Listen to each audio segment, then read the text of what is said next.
Hello and welcome to the देजू classes. आप सभी का आपका अपना यूट्यूब चैनल देजू क्लासेस में स्वागत है। आप सभी को विदित है कि जैक बोर्ड के द्वारा आपका जो बोर्ड का एग्ज़ाम होने वाला है उसकी तारीख निश्चित कर दी गई है। 14 मार्च से आपका पेपर शुरू होने वाला है। उसी को ध्यान में रखते हुए जेसीईआरटी ने मॉडल सेट 1 भी जारी कर दिया है और मॉडल सेट 1 का जो आंसर की है या सॉल्यूशंस हैं वो इस चैनल पे उपलब्ध हैं। अगर आप अभी तक उसके सॉल्यूशंस को नहीं देखा है तो सब्जेक्टिव और एमसीक्यू दोनों इस चैनल पे उपलब्ध है और प्लेलिस्ट में ही है। आप जाइए और उस सॉल्यूशंस को देख लीजिए।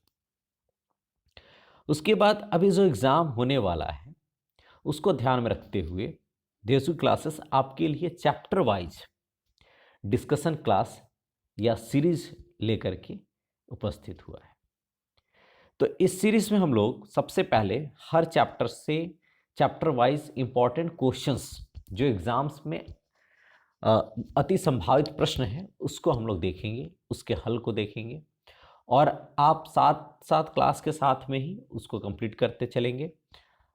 और मैं दावा करता हूँ कि अगर आप उसको अच्छे तरीके से करेंगे तो लगभग 90% मार्क्स इस सीरीज में जो भी प्रश्न आपको कराए जाएंगे उससे आ जाएंगे।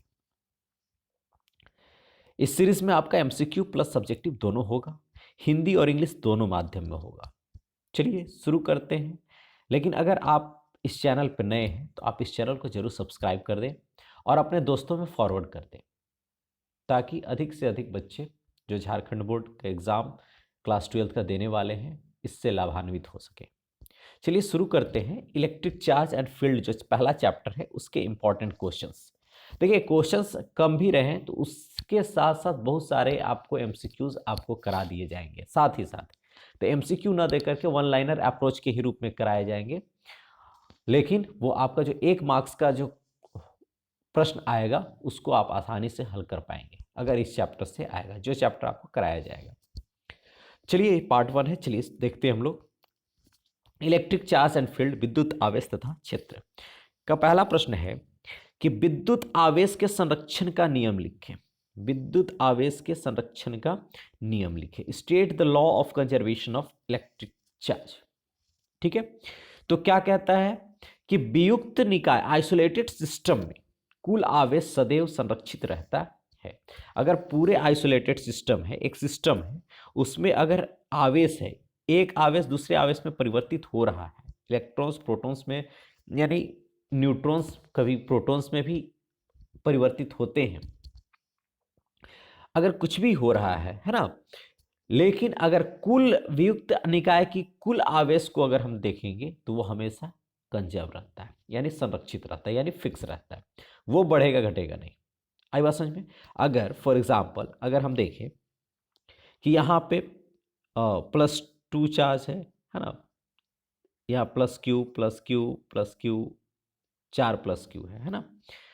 तो ये जो मान लीजिए 4q है, ये हमेशा 4q ही रहेगा। इस सिस्टम का, इस वियुक्त निकाय का हमेशा 4q ही रहेगा। क्लियर है। तो इसको बोलते हैं विद्युत आवेश के संरक्षण का नियम। वियुक्त निकाय का कुल आवेश सदैव संरक्षित होता है या रहता है। Total charge of an isolated system is always conserved. Total system वियुक्त निकाय यानी total charge of an isolated system is always conserved. Clear है। तो यही है कंजर्वेशन ऑफ चार्ज। ये टोटल लीनियर मोमेंटम है ना को ओबे करता है, यानी जो संवेग का संरक्षण है उसको ये क्या करता है, फॉलो करता है। ठीक है, यानी charge can neither be created nor destroyed. Same conservation का जो भी फॉर्म है क्या है कि charge can neither be created nor destroyed. ठीक है, ये क्या होगा, एक बॉडी है मतलब एक आइसोलेटेड में जो भी है चार्ज का क्या होगा, ट्रांसफॉर्मेशन होगा। ठीक है, चार्ज का क्या होगा, ट्रांसफॉर्मेशन होगा। यानी ए और बी उसमें अगर है, एक पॉजिटिव है और एक निगेटिव है, तो ए से बी में ट्रांसफॉर्म हो रहा है या फिर बी से ए में जा रहा है, तो यहां अगर मान लो 4Q है, इसके पास 2Q है, तो हो सकता है ये इसको दे दे एक, तो यहाँ पे 3Q हो जाएगा और यहाँ पे भी 3Q हो जाएगा, लेकिन टोटल जो होगा that will be the 6Q। ठीक है, या तो यही 2 इसको दे दिया तो ये 5 हो गया, ये 1 हो गया, लेकिन total will be remain same. इसी को बोलते हैं कंजर्वेशन ऑफ चार्ज, विद्युत आवेश के संरक्षण का नियम। ठीक है, नेक्स्ट क्वेश्चन क्या है, आवेश के लिए कूलम्ब का नियम लिखे। कूलम्ब्स लॉ आपको दिखाना है। तो कूलम्ब्स लॉ क्या कहता है कि अगर दो चार्ज है ना, दो चार्ज बॉडी, एक Q1 है और एक Q2 है, तो जो फोर्स होगा ये दोनों के बीच में जो इलेक्ट्रोस्टैटिक फोर्स, स्थिर वैद्युतिकी जो बल लग रहा है, वो डायरेक्टली प्रोपोर्शनल होगा, है ना, किसके, Q1 और Q2 ये दोनों चार्ज है उसके प्रोडक्ट के, ये दोनों जो आवेश है उसके गुणनफल के डायरेक्टली प्रोपोर्शनल होता है। और व्युत्क्रमानुपाती होता है, ये क्या है, समानुपाती होता है किसके, दोनों चार्ज के, दोनों आवेश के प्रोडक्ट पर यानी गुणनफल पर। और इनवर्सली प्रोपोर्शनल होता है ये दोनों के बीच का जो डिस्टेंस है, मान लीजिए r है, उसके स्क्वायर पे। क्लियर है, तो from here F is directly proportional to Q1 Q2 by R square. F is directly proportional to Q1 Q2 by R square, Q1 into Q2, यही क्या है, कूलम्ब्स लॉ। ठीक है, यानी the electrostatic force between the two charges is directly proportional to the product of their charges and inversely proportional to the square of the distance between them। यानी जो स्थिर वैद्युतिकी बल जो है वो समानुपाती होता है किसके, दोनों आवेश, कुल दोनों आवेश के, दो आवेश जो दो आवेश के मध्य में लग रहा है उन दोनों आवेश के गुणनफल के ऊपर, और व्युत्क्रमानुपाती होता है उन दोनों आवेशों के बीच की जो दूरी होती है उसके वर्ग की। ठीक है, यहां पे F डायरेक्टली प्रोपोर्शनल है तो F बराबर क्या होगा, एक कांस्टेंट होगा, नियतांक आएगा जो K Q1 Q2 by R square. ठीक है, और ये जो Q है, ये K है, इसकी वैल्यू क्या होगी, ये जो K है यानी आपको जो मिल रहा है, 1 मिनट, आपको मिला force equals to K Q1 Q2 by R square. ठीक है, तो ये जो K है, the value of K is 1/4 pi epsilon naught. ये एप्सिलॉन नॉट क्या है, ये है मुक्त आकाश। ठीक है, ये क्या है, मुक्त आकाश, है ना, या जो वैक्यूम है, ठीक है, निर्वात, ठीक है, कि विद्युतशीलता, निर्वात की क्या है, निरपेक्ष विद्युतशीलता, निरपेक्ष विद्युतशीलता। एप्सिलॉन नॉट क्या है, मुक्त आकाश का निरपेक्ष विद्युतशीलता, या मुक्त आकाश या निर्वात का निरपेक्ष विद्युतशीलता। इसकी वैल्यू कितनी होती है, 8.854 इंटू 10⁻⁻12, 8 इंटू 8.54, है ना, इंटू 10⁻⁻12। यूनिट क्या हो जाएगा, कूलम्ब स्क्वायर। ठीक है, न्यूटन फोर्स है तो पर न्यूटन, है ना, पर मीटर स्क्वायर। ठीक है, अब एप्सिलॉन नॉट की क्या यूनिट हो जाएगी, ये यूनिट एक नंबर में पूछा जाएगा कि जो मुक्त आकाश की निरपेक्ष विद्युतशीलता है उसकी इकाई क्या होती है, तो क्या है इकाई, कूलम्ब स्क्वायर पर न्यूटन पर मीटर स्क्वायर। आपको याद करने की जरूरत नहीं है, फोर्स बराबर आपको पता है 1/4 पाई एप्सिलॉन नॉट, है ना, Q1 Q2 by R square. तो ये एप्सिलॉन नॉट आपको 4 पाई का कोई यूनिट होगा नहीं, कांस्टेंट है, तो एप्सिलॉन नॉट बराबर क्या हो जाएगा, एप्सिलॉन नॉट बराबर F इंटू आर स्क्वायर बटा Q1 इंटू Q2। तो F का क्या हो जाएगा, न्यूटन, इसका हो जाएगा मीटर स्क्वायर,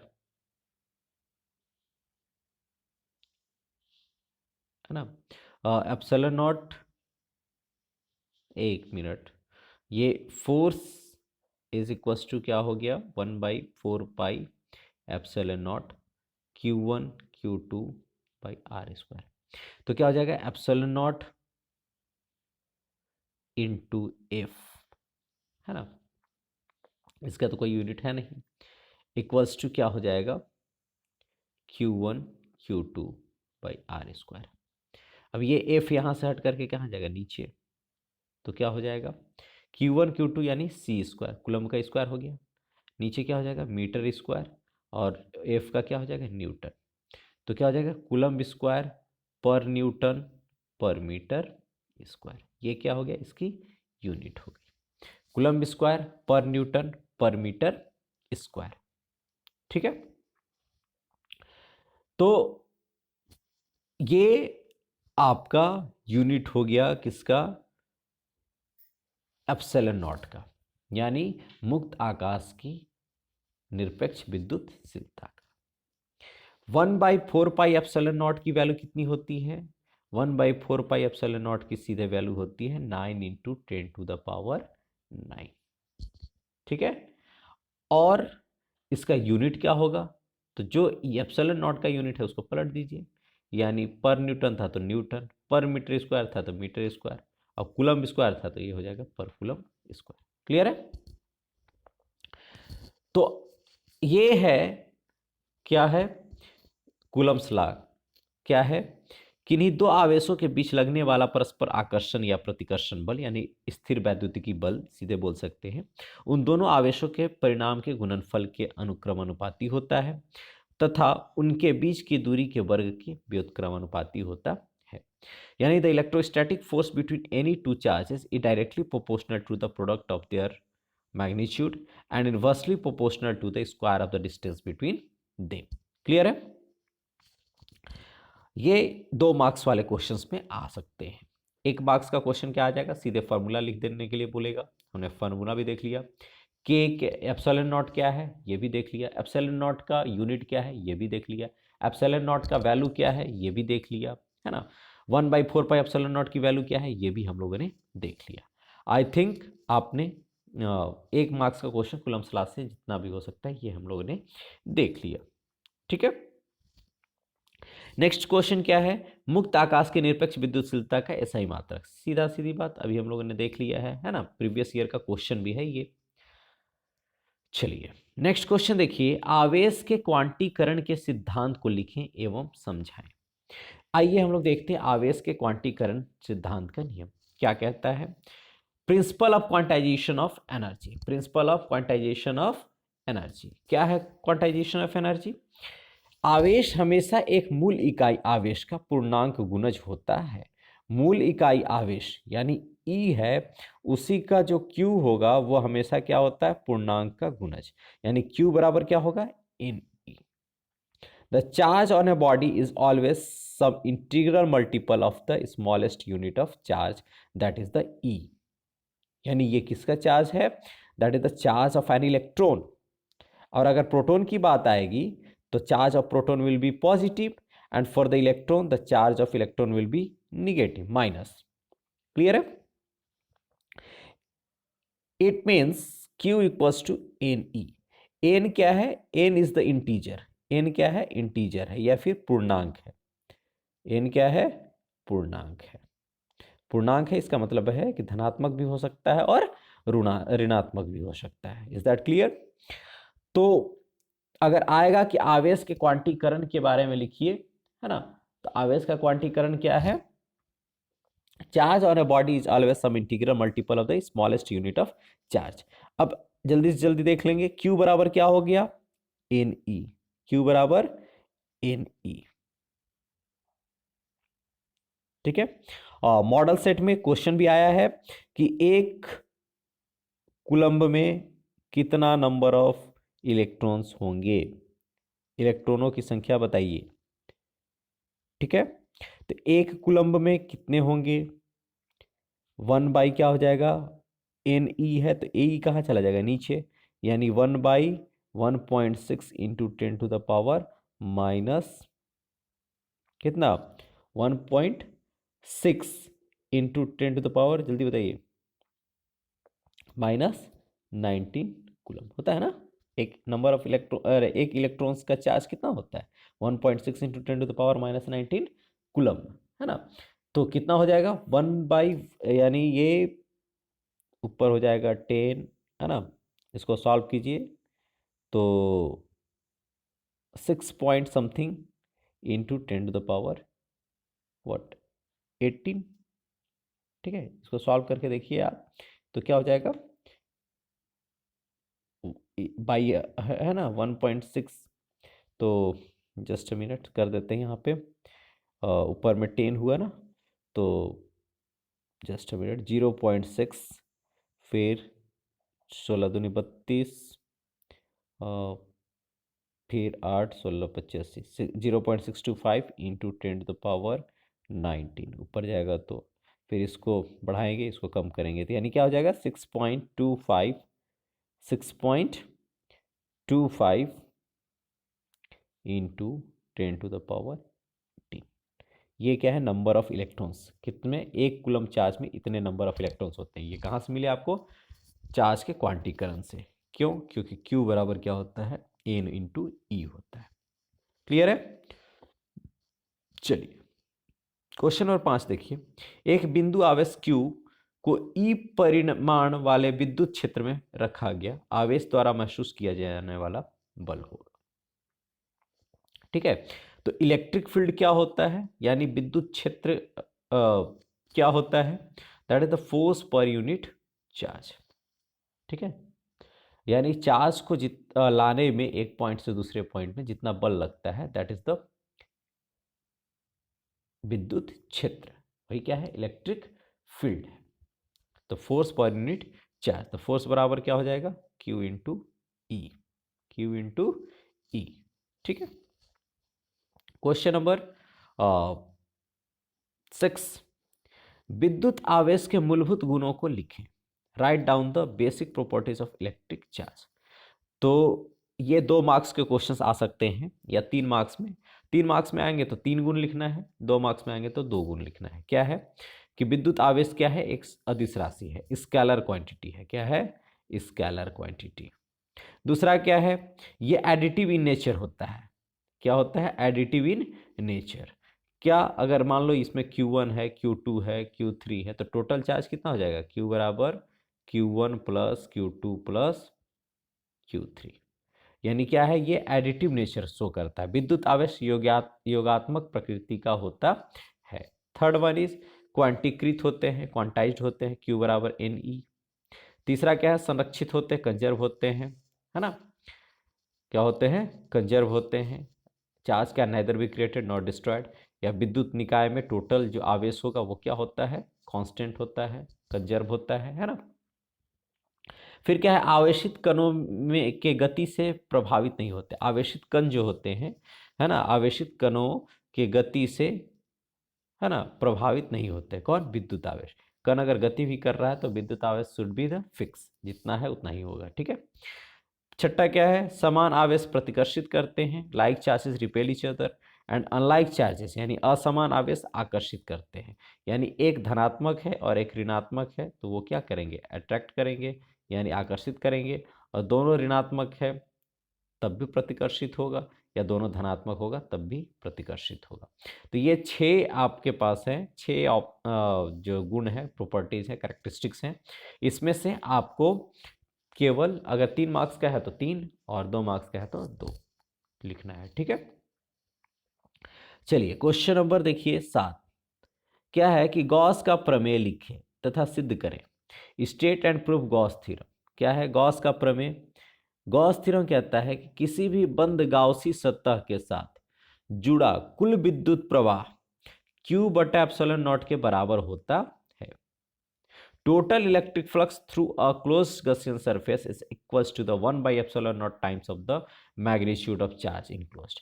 ये आप ध्यान में रखें, ये गॉस का प्रमेय तो 100% श्योर है कि ये प्रश्न रहेगा। गॉस का जो गॉस थ्योरम है उस क्या है, उसको लिखने के लिए आपके पास आएगा ही आएगा।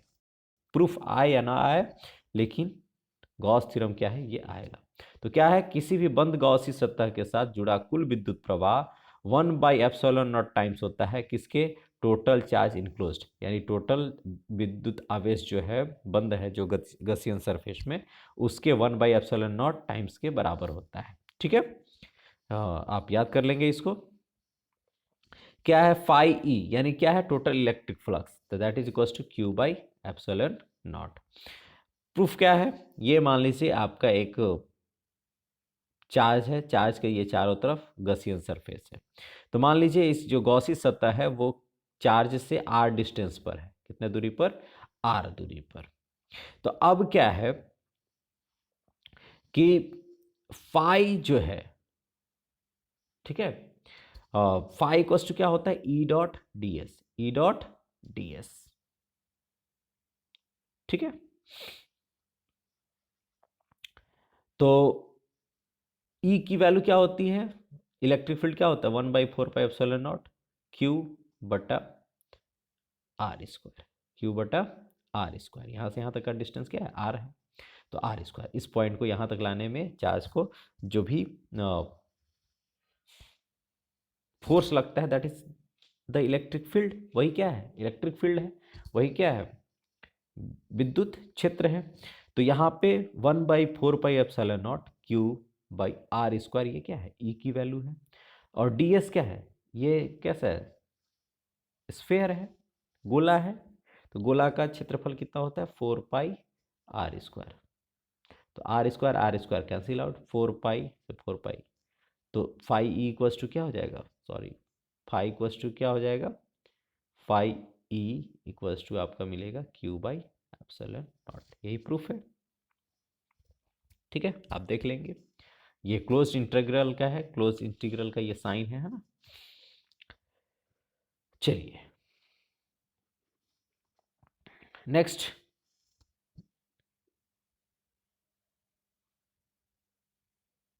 क्वेश्चन नंबर 8 देखिए। गॉस के प्रमेय की सहायता से आवेशित गोलीय खोल के कारण उसके बाहर के किसी बिंदु पर विद्युत क्षेत्र ज्ञात करें।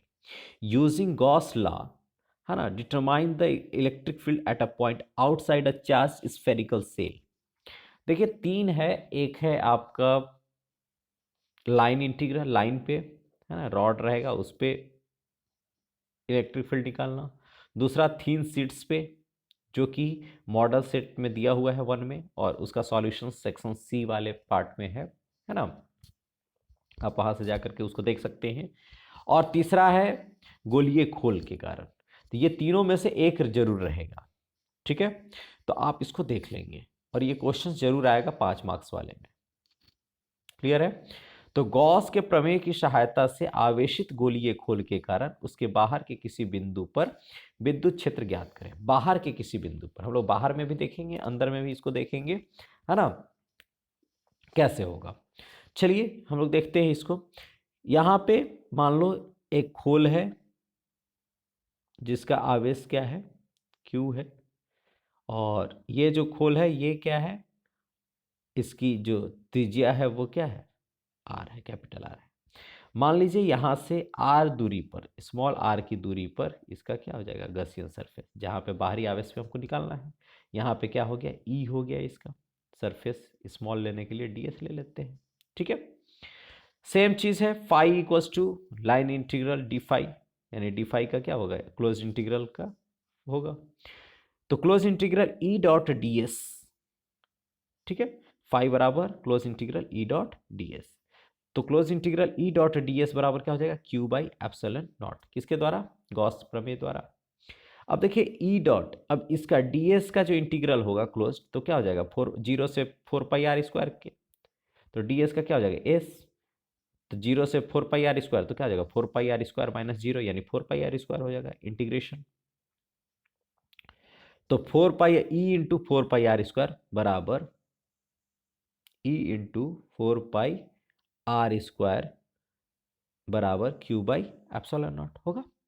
अब यहां से ये जो 4 है ये आ जाएगा इधर नीचे, तो क्या हो जाएगा E बराबर 1/4πε0 Q/r²। What is this R, this R, यह जो R है वो क्या है, ये Q से गॉसियन सरफेस की दूरी है। जहाँ पे जिस सरफेस पे जिस पॉइंट पे हम लोग इलेक्ट्रिक फील्ड निकाल रहे हैं उसकी दूरी है ये, ठीक है। अब यहाँ पे Q बराबर क्या है, सिग्मा ए, है ना। सिग्मा क्या है, ये पृष्ठीय आवेश घनत्व, ठीक है, यानी सरफेस चार्ज डेंसिटी। इस सरफेस चार्ज यानी इसकी डेंसिटी क्या है उस चार्ज की, यानी Q बाई एरिया, ठीक है, यानी distribution of charge over area, ठीक है, क्षेत्रफल के अनुसार चार्ज का डिस्ट्रीब्यूशन, उसको बोलते हैं हम लोग सिग्मा, ठीक है। तो सिग्मा इक्वल्स टू क्या हो जाएगा, Q बाई ए, यानी Q बराबर क्या हो जाएगा, सिग्मा इंटू ए। चलिए, तो सिग्मा इंटू ए की वैल्यू क्या हो जाएगी, 4 pi R square, capital R. क्यों कैपिटल आर, कैपिटल आर इसलिए क्योंकि ये जो सिग्मा होगा, ये जो डिस्ट्रीब्यूशन ऑफ चार्ज हो रहा है, यानी ये जो चार्ज, जो आवेश है जो डिस्ट्रीब्यूट हो रहा है, बट रहा है, वो किसके ऊपर, खोल के ऊपर ही बटेगा। तो खोल का क्षेत्रफल कितना है, आर है, उसी के क्षेत्रफल में बटेगा। तो sigma into 4 pi R square. अब Q के जगह पे हम लोग इसमें Q के जगह पर क्या कर देंगे, sigma into 4 pi capital R square कर देंगे। 4 pi cancel out, capital R square by small R square sigma epsilon naught, यानी E इक्वल्स टू क्या मिला आपका, sigma by epsilon naught R square बटा आर स्क्वायर, ठीक है। अब यहां से हमारे पास तीन चीज होता है। तीन चीज क्या, कि अगर उसी सरफेस पर होगा, यानी जो खोल है, खोल पर ही होगा, तो आर बराबर क्या हो जाएगा, आर। तो आर बराबर आर हो जाएगा तो कैंसिल आउट हो जाएगा, तो इलेक्ट्रिक फील्ड क्या हो जाएगा वहां पे, यानी विद्युत क्षेत्र क्या हो जाएगा, Q by sigma by epsilon not हो जाएगा। कब, जब खोखले सेल पर ही होगा, खोखला जो सेल है उसी पर अगर होगा तो क्या हो जाएगा, ये जो कैपिटल आर है वो क्या होगा, इस के बराबर हो जाएगा, ये वाला और ये बराबर हो गया, तो यानी इसी पर हो रहा है, तो ये क्या हो जाएगा, ये दोनों कैंसिल आउट हो जाएगा, तो सिग्मा बाई एप्सिलॉन नॉट हो जाएगा इलेक्ट्रिक फील्ड। क्लियर है। अगर अंदर हो गया, कहाँ हो गया, अंदर, तो अंदर हो जाएगा तो क्या हो जाएगा, ये आपका इलेक्ट्रिक फील्ड क्या हो जाएगा, जीरो। क्या हो जाएगा, जीरो। अगर इनसाइड द सेल, यानी सेल के अगर वो अंदर हो जाएगा तो डिस्ट्रीब्यूशन क्या हो जाएगा, डिस्ट्रीब्यूशन आपका क्या हो जाएगा, जीरो। डिस्ट्रीब्यूशन क्या हो जाएगा, जीरो। आई बात समझ में। तो अब अगर मान लीजिए आपका,